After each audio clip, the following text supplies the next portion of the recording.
خۆشترین شتی ناو مەکە و مەدینە کە خۆم بەسەرم هاتبێ کە هەرگیز ئەو تامەم لە بیر ناچێتەوە، ئەو یادم لە بیر ناچێتەوە. یەکەم جارم و 2004 کە ئەڵڵا کردی بە نسیب چوون بۆ حەج و عومرە.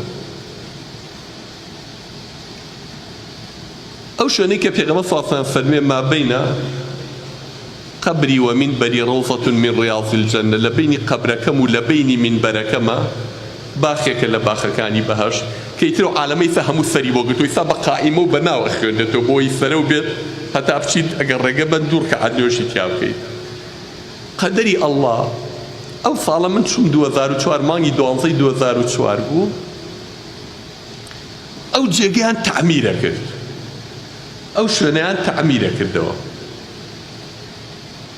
کاشیەکانیان هەموو لایەکیان هەموو هەڵکۆڵی بوو، لایەکی کەی مابوو خەڵگە چۆ ئەو لای ترەوە نوێژیە کرد. هی کوێ؟ هی ڕەوزەکەی پێغەمبەر صلی الله علیه وسلم، شوێنی وتاردان و خوتبەکەی و مینبەرەکەی. قەدەری خوا من زۆر شارەزایەتیم لەگەڵ لێ نەبوو لە شوێنەکان بزەبەت. یەکەم جارم بوو، دکتۆرێکم لەگەڵا بوو، یادی بەخێر زۆر ڕێپیشاندەرم بوو، مامۆستا فرسەتە ئەمە بەهۆی ئەم تەعمیراتەوە تۆزێ چۆڵە ئەم سەعاتە نیوەڕۆیە بوو، نازانم کەی بوو، چۆڵێکی پێوەیە لەمە چۆڵتر لە عومرتان نایبینیت، ئەمە فرسەتێکە با بچینە ناوە. قەدەری ئەڵڵا طبعا محرابەکەی پێغەمبەر صلی الله علیه وسلم کە بەسەریەوە بە سێ پلە مینبەرەکەیەتی ئەچێتە سەر و شوێنی وتارەکەی و شوێنی ئیمامەتەکەی بووە، ڕێک کاشی محرابەکەیان هەڵکۆڵی بوو، خسبیانە سەر گڵەپاکەکەی سەردەمی پێغەمبەر صلی الله علیه وسلم کە دیسانەوە کاشی تازەیان بۆ هێنابوو بیکەن. قەدەری خوا ئەو پاڵی پێوەنام، ئەو پاڵی پێوەنام بە بێەوەی هیچ بزانم کەوتمە پێشەوە یەک زەلام مابوو لە پێشمۆ لە محرابەکەی ڕەسوول الله صلی الله علیه وسلم نوێژیە کرد.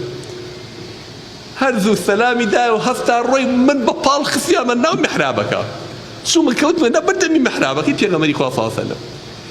ئیتر کە دوور کە عەدنۆژم تیا کرد، ئەو دکتۆری خێرا مامۆستا دوور کە عەدکە فرسەتە تا پێشەوەی بێن، چونکە نایەڵن ئاوا ئەم شوێنە شوێنی تەعمیراتە هەڵکەنداوە، ئێستا نایەڵن. یعنی باوەڕتان بێ برایینە خۆشترین شت کە لە هەموو سەفەرەکانی حەج و عومرەکانمە کە من بینی بێتم ئەو دەقەی بوو کە ئەڵڵا ئەوەی کرد بە نسیبم بە عەتای من، سوجدە بەرم لەو شوێنەی لەو سەرخۆڵ و گڵەی لەو جێگەی محرابەکەی ڕەسوول الله کە سوجدەی تیا بردووە.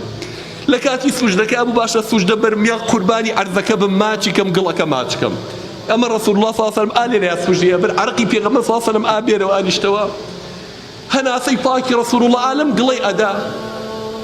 ئەزانن چ خۆشیەکە، ئەزانن چ بەرەکەتێکە، ئەزانن هەموو ژیانی ئێمە بە ڕەسوول الله صلی الله علیه وسلم جوانە.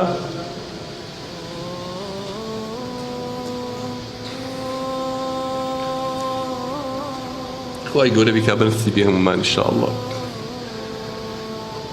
ئەچیتە ئوحد ئەڵێ یا ڕەسوول الله بێ لەکوێ برینار بوو بێ، ئەبێ خوێنی مبارەکی لەکوێ ڕژا بێ،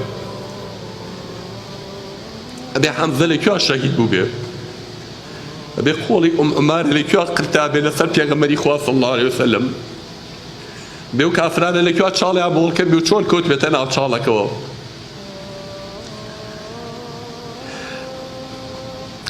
ئەبێ قەبری ملپانەکانی وەکو ئەبوو جەهل و عوتبە و شەیبۆمانە لەکوێ بێت، بز بە بستی ئەم شوێنە بیری ئەو سەردەمە دەخاتەوە. اینجا بیرەکەمەوەڵم باشە وەرە بێنە بەر چای خۆت.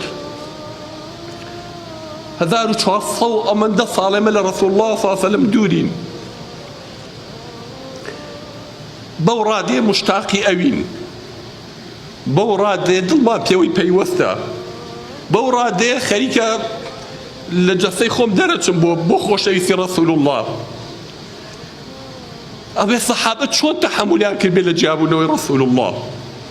ئێستا ئەزانم معنای قسەی ئەنەس یعنی چی کە ئەیود وەڵڵاهی هەتا پێغەمبەر مابوو مەدینە ڕووناکێک بوو، شارێکی ڕووناک لەگەڵ مر هەموو شتێ تاریک بوو تایە، ڕووناکی تیا نەما لە مەدینەیە.